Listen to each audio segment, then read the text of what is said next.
বর্তমান সময়ের সোনার হরিণ যাকে বলা হয় সেটা হচ্ছে কচি ডাব। মানে এখন স্বর্ণ কেনা সহজ, কিন্তু কচি ডাব পাওয়া কিংবা কিনে খাওয়া এখন সো টাফ। তো আজকে ঘটাও করে আমার ভাগ্নে লিটন মোল্লা এবং আমার শ্রদ্ধেয় স্যার আবুল হাসনাত কাজল স্যার প্রচুর ডাব খেতে হবে, প্রচুর ডাব। এই গরমে এই শীতের আগে ডাব খেয়ে শরীরের পুষ্টি সঞ্চয় করে ফেলতে হবে।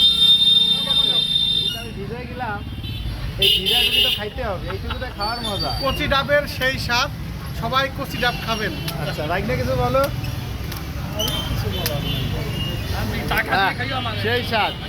আর ডাব বিক্রি বরাবরই ডাব বিক্রি করেন জনাব নুর ইসলাম কাকা। তিনি ট্যুরে গেলে ডাব বিক্রি করেন, কলা বিক্রি করেন। এবারও আমরা আশায় আছি সবগুলো বিক্রি করবেন। আউলিয়া, এ আউলিয়া ভাই দেখ কি খাচ্ছি। আউলিয়া ভাই দেখ। খাইয়া যা